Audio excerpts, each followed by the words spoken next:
जो विद्यार्थी जो कैंडिडेट चतुर्थ श्रेणी परीक्षा की तैयारी कर रहे हैं वो इस वीडियो को पूरा पैशन से बना के देखेंगे। कुछ महत्वपूर्ण प्रश्न जो आपके एग्जाम्स के अंदर आने लायक हैं उन प्रश्नों पर आज की इस वीडियो में हम डिस्कस करेंगे। जो विद्यार्थी पहली बार इस हमारे यूट्यूब चैनल और फेसबुक पेज पर वीडियोज़ को देख पा रहे हैं तो आप इस चैनल को सब्सक्राइब करें, फेसबुक पेज को फॉलो कर लीजिएगा। जो विद्यार्थी नए हैं वो हमारे अन्य सोशल मीडिया अकाउंट से भी जुड़ सकते हैं, वो आप टेलीग्राम चैनल व्हाट्सअप से भी जुड़ सकते हैं। इस नंबर पे आप अपना शुभ नाम और सिटी सेंड कर दीजिएगा, आपका नंबर जो है वो सेव कर लिया जाएगा। तो यहाँ से आज का पहला प्रश्न आपकी मोबाइल स्क्रीन पर, ईमानदारी से आप इन प्रश्नों के आंसर भी दे सकते हैं।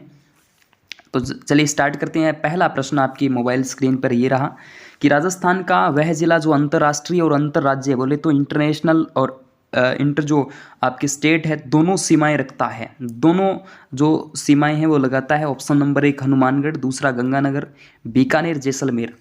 तो आप यहाँ से देख पा रहे हैं गंगानगर की बात करते हैं दोस्तों।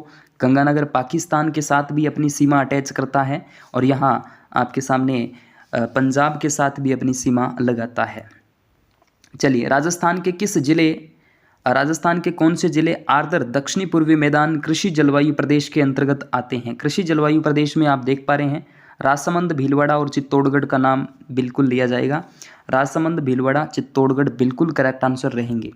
चलिए अगला प्रश्न देखिएगा। राजस्थान में मिट्टी अपरदन का सर्वाधिक क्षेत्र जो है वो पाया जाता है। मिट्टी का अपरदन जो होता है वो सर्वाधिक आपके हाड़ौती पठार, आपने सुना ही होगा, कोटा, बूंदी, बारां, झालावाड़ वाले क्षेत्र में यहाँ पर देखने को मिल जाता है।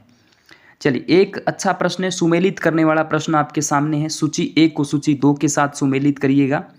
यहाँ देखिएगा ए 4 ऑप्शन आपको दे रखे हैं। जल महल आपको पता हो तो जल महल जयपुर में स्थित है। मानसागर झील की बात करते हैं तो, पांडुपोल की बात करते हैं तो अलवर में स्थित है। लूणकरणसर झील आपके बीकानेर में है तो फतेह सागर झील आपके उदयपुर में आ जाती है। तो इस तरीके से इसमें जो सेट बैठ रहा है यानी ए का तीसरा हो जाएगा और ए का तीसरा इन दो में आ रहा है तो यहाँ आप देख पा रहे हैं, और बी का फर्स्ट हो जाता है तो यहाँ आपके बी का फर्स्ट इसमें आ रहा है ना, तो ये लीजिएगा। और सीधी बात है कि बी का फर्स्ट एक में ही आ रहा है तो यहाँ आप देख पा रहे हैं 1 नंबर बिल्कुल करेक्ट आंसर है। चलिए अगला प्रश्न देखिएगा। राजस्थान सरकार का मत्स्य फार्म साररोथ कहाँ स्थित है? साररोथ की बात करते हैं दोस्तों, यहाँ आपका जो करेक्ट आंसर है वो बांसवाड़ा में बिल्कुल करेक्ट आंसर है। चलिए निम्न में से कौन सा युगम सुमेलित नहीं है? कौन सा युगम सुमेलित नहीं पूछा है? झाड़साई सिक्के आपके जयपुर में चलते हैं, बिल्कुल ठीक है। विशोपक चाहमान वंश, विजयशाही बीकानेर और डब्बूशाही मेवाड़, तो यहाँ आपका जो करेक्ट आंसर है विजयशाही सिक्के जोधपुर वाले क्षेत्र में चलते हैं, न कि बीकानेर राज्य में। चलिए दयालदासरी ख्यात किस रियासत के शासकों का वर्णन मिलता है? इस दयालदास की ख्यात के अंदर हमें जो शासकों का वर्णन मिलता है वो बीकानेर के शासकों का मिलता है। प्रतिहार शासक जिसने जालोर में अपनी राजधानी स्थापित की, तो राजधानी जो स्थापित करने वाले थे नागभट्ट प्रथम का नाम ले लिया जाएगा।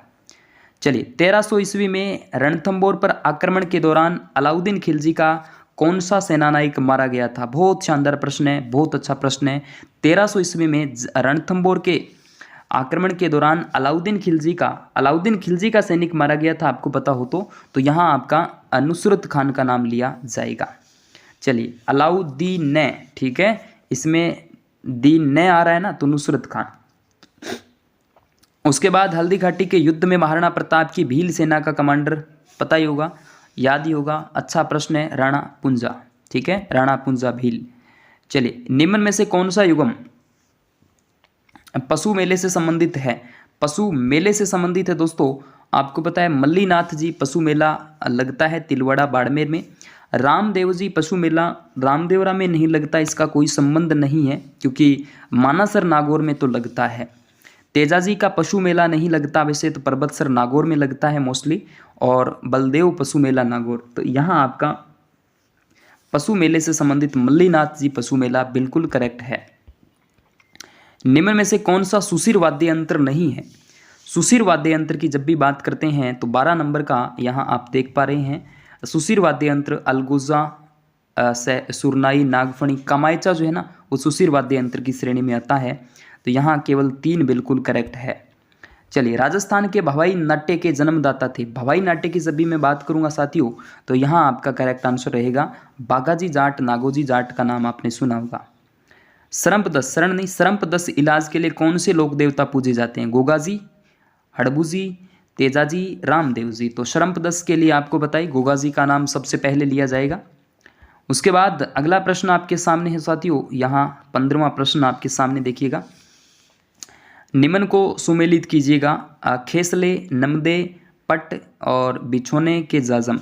नमदे टोंक जिले के प्रसिद्ध है क्या? बिल्कुल नमदे, नमदे, टोंक, खेसले, जालोर, लेटा जालोर, ठीक है, आपने सुना ही होगा। तो 15 नंबर का आप यहाँ से देखिएगा, खेसले जालोर के प्रसिद्ध है, लेटा नाम का स्थान है। एक का चौथा और एक का चौथा 3 में आ रहा है, यानी तीसरा तो होगा नहीं, ये तो होगा ही नहीं। और यहाँ इसके बाद हम बात करते हैं नमदे। नमदे स्थानीय टोंक जिले के प्रसिद्ध है, तो यहाँ बिल्कुल ये रहेगा। तो अब भी कोई दिक्कत नहीं, ये वाला नहीं होगा। फिर बात करते हैं पट की। अब थोड़ा सा पट नाम अगर आपने सुना हो तो जैसलमेर का प्रसिद्ध है पट, और बिछोने के जाजम ये आपके चित्तौड़गढ़ के आ जाते हैं, बिछोने के जाजम। इस तरीके से आप आंसर करेंगे तो ये वाला भी आपका कट जाता है। तो पट जैसलमेर का है, जबकि बिछोने के जाजम चित्तौड़गढ़ से हैं। तो इसमें आपका करेक्ट आंसर ए हो जाएगा। मैं उम्मीद करता हूं कि 15 के जो 15 प्रश्न हमने अभी डिस्कस किए हैं वो सारे के सारे आपके अच्छे से दिमाग में फिट हो चुके हैं। ऐसे प्रश्न आपसे अगर एग्जामिनर पूछता है तो आप इनका आराम से आंसर दे सकते हैं। ओके साथियों, उम्मीद करता हूँ नेक्स्ट वीडियो के अंदर आपसे इसी तरीके से फिर मुलाकात होगी। Okay, thank you.